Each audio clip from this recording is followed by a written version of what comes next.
ये कहानी है मुगल साम्राज्य के छठे शासक औरंगजेब की, शाहजहां की छठी औलाद की।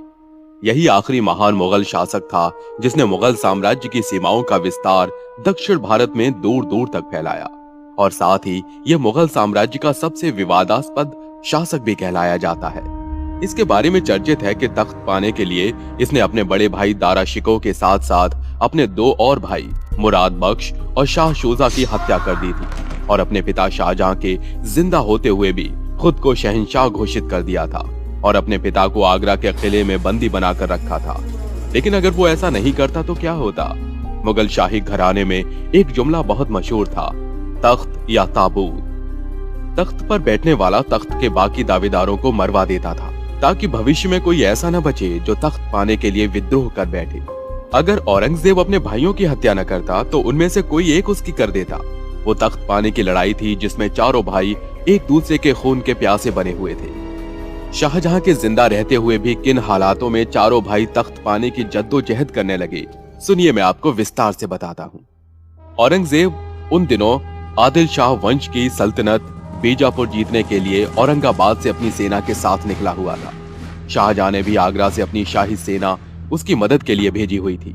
मालवा के सूबेदार शाइस्त खान और मीर जुमला भी अपनी सेना के साथ उसके पास पहुंच चुके थे। वो रास्ते में ही था कि उसे शाहजहां का एक खत मिला। पिछले कुछ दिनों से मेरी बीमारी की खबर पूरे मुगल साम्राज्य में फैल चुकी है।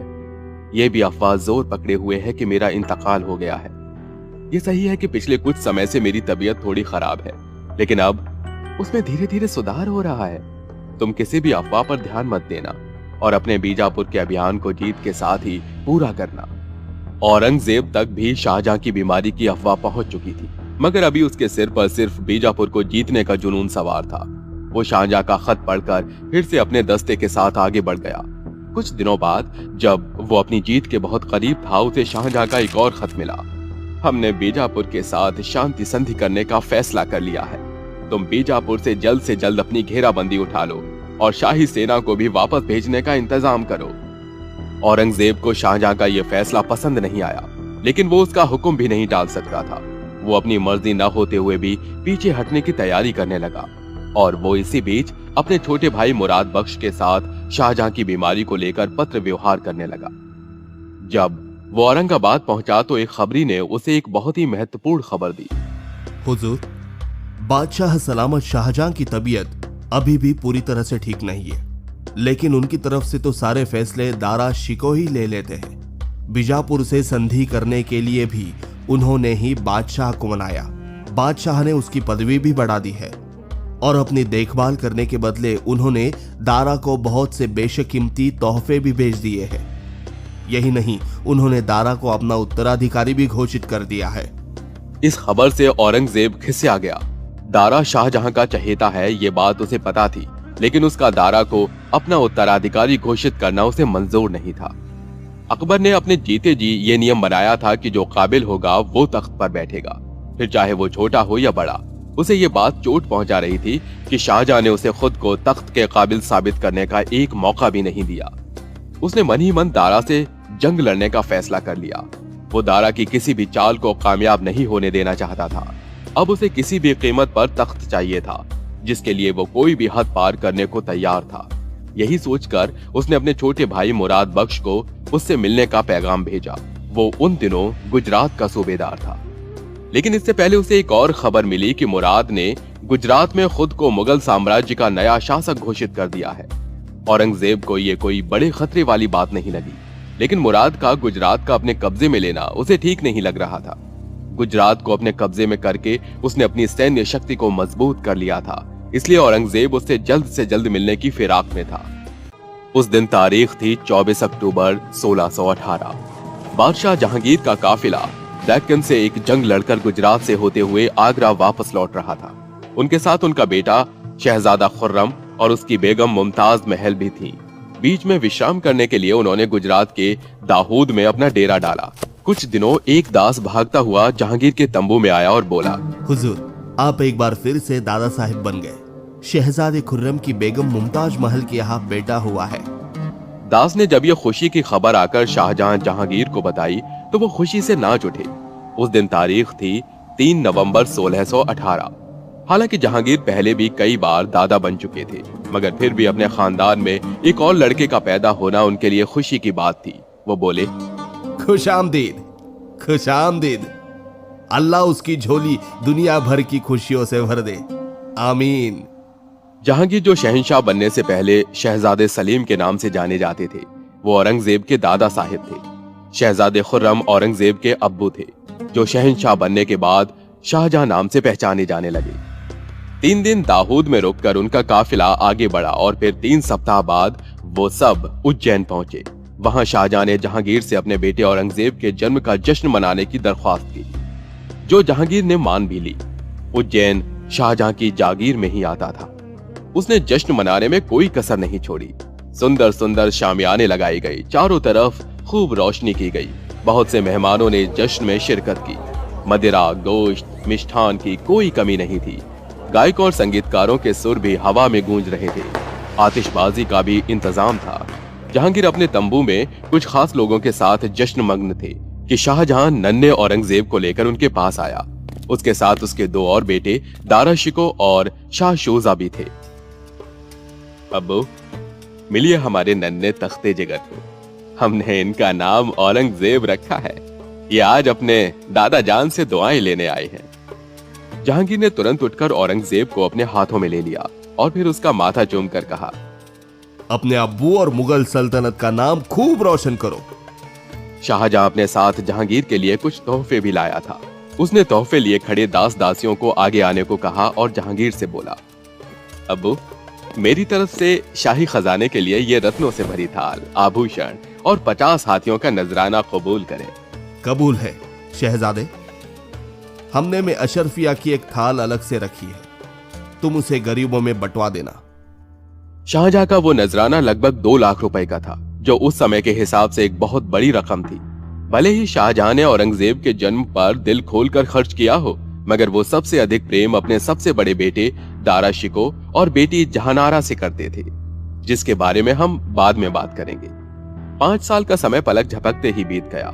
1623 में औरंगजेब 5 साल का हो चुका था। अचानक उन सब की जिंदगियों में एक ऐसा मोड़ आया जिसने शाहजहां को उसके तीनों बेटों से दूर कर दिया। हुआ यूं कि जहांगीर और शाहजहां में एक बात को लेकर अनबन हो गई थी। जहांगीर की बेगम नूरजहां ने अपने पहले पति के साथ पैदा हुई बेटी लाडली बेगम का निकाह 1621 में शाहजहां के बेटे भाई शहजादे शहरयार से करवा दिया था, और अब वो शाहजहां की जगह शहरयार को जहांगीर का उत्तराधिकारी बनाने की फिराक में थी, जिस वजह से शाहजहां भड़का हुआ था। एक दिन ऐसे ही गुस्से में वो जहांगीर के हौजरे में गया और बोला, अब्बू, आपने ऐसा कैसे होने दिया? आपको नूरजहां के आगे कुछ नजर ही नहीं आता? शहरयार को अपना दामाद बनाने के बाद अब उसका मंसूबा यही होगा कि वो उसे ही आपके बाद दिल्ली के तख्त पर बिठाए, जबकि उस पे मेरा हक है। नूरजहां का जहांगीर पर बहुत अधिक प्रभाव था, यहाँ तक कि वो राजकाज की समस्याओं पर भी उसके साथ विचार विमर्श किया करते थे। इसलिए उन्हें नूरजहां को लेकर शाहजहां की बदतमीजी अच्छी नहीं लगी और वो गुस्से में बोले, अपनी जुबान पर जरा लगाम लगा दो शहजादे। मत भूलो कि मुगल साम्राज्य के तख्त पर वही बैठता है जो काबिल होता है, और हम पर तो कम से कम तुम्हें भरोसा रखना चाहिए। किसी भी तरह की साजिश को अपने अंजाम पर पहुंचने से पहले हमसे गुजरना होगा। मगर शाहजहां को जहांगीर की बात पर विश्वास नहीं हुआ। वो जानता था कि जहांगीर नूरजहां की बात को टाल नहीं पाएगा, इसलिए उसने अपने कुछ सहयोगियों के साथ मिलकर जहांगीर के खिलाफ विद्रोह कर दिया, जिसमें उसके हाथों हार ही लगी। इसकी 2 वजह थी। एक तो उसके कुछ विश्वास पात्रों ने उसे धोखा दे दिया, वो उसे बीच जंग में अकेला छोड़कर चले गए। दूसरा, उसके पास इतना पैसा भी नहीं था कि वो आगे और जंग लड़ सके, इसलिए उसने अपनी हार स्वीकार कर ली। उसके हार स्वीकार करते ही जहांगीर ने अपना पैगाम एक दूत के हाथों शाहजहां के पास भेजा। शाहजहां उस समय अपने मुमताज महल और अपने सभी बच्चों के साथ अपने तंबू में था। शाहजहां ने दूत के आने की खबर सुनते ही उसे अपने तंबू में बुला लिया और दूत से कहा, कहो, अब्बू ने क्या फरमान भेजा है? क्या सजा मुकर्रर की है उन्होंने हमारे लिए? दूत ने जहांगीर का भेजा हुआ फरमान पढ़ना शुरू किया। शहंशाह जहांगीर ने शहजादे खुर्रम को मुगल सल्तनत के खिलाफ विद्रोह करने की सजा के तौर पर उनसे उनकी जागीर में से असीरगढ़ और रोहतास के किले को वापस करने और उनके 3 बेटे दारा शिकोह, शुजा और औरंगजेब को उनके पास बंदी बनाकर भेजने का आदेश दिया है। ये दोनों तब तक शहंशाह के पास बंदी बनाकर रहेंगे जब तक उन्हें शहजादे खुर्रम पर यह भरोसा ना हो जाए कि वो भविष्य में ऐसा कुछ नहीं करेंगे। दूत की बात सुनकर मुमताज रो पड़ी और शाहजहां से बोली, नहीं, मैं अपने बच्चों को खुद से दूर नहीं करूंगी। विद्रोह आपने किया, उसकी सजा मेरे बच्चे क्यों भुगतेंगे? दारा और शूजा तो फिर भी बड़े थे, मगर उस समय औरंगजेब की उम्र मात्र 7 साल थी। वो भी रोते हुए मुमताज से लिपट गया और बोला, अम्मी, मैं आपसे दूर नहीं जाऊंगा। बोलो ना अब्बू को कि वो मुझे वहां न भेजे। शाहजहां की आंखें भी मुमताज और औरंगजेब का दुख देखकर छलछला गईं, लेकिन उसके पास कोई और विकल्प नहीं था सिवाय जहांगीर की बात मानने की। उसने अपने कुछ सुरक्षा कर्मियों के साथ दारा और औरंगजेब को जहांगीर के शाही दरबार में बंदी बनाकर भेज दिया। साथ ही 3 लाख रुपए का नजराना भी शाही खजाने के लिए भेजा और खुद नासिक लौट गया। और फिर 1626 में दारा और औरंगजेब जहांगीर के लाहौर दरबार में पहुंचे। जहांगीर अपने तख्त पर विराजमान था। नूरजहां झिलमिलाते पारदर्शी पर्दों के पीछे बैठी थी। दारा और औरंगजेब सहमे से जहांगीर के सामने खड़े थे। उनको इस तरह देखकर जहांगीर मुस्कुराता हुआ बोला, तुम तीनों ऐसे चुपचाप क्यों खड़े हो? बेशक यहाँ तुम बंदी के तौर पर भेजे गए हो, लेकिन यहाँ तुम मुगल साम्राज्य के शहजादों की तरह ही रहोगे और अपनी तालीम पूरी करोगे। तुम्हारी नूरजहां दादी जान तुम तीनों का पूरा ख्याल रखेगी। तब से तीनों शहजादे शाहजहां के तख्त पर बैठने तक जहांगीर और नूरजहां की देखरेख में ही रहे। लेकिन फिर किस्मत ने अपना रुख बदला और 1627 में जहांगीर की मृत्यु हो गई।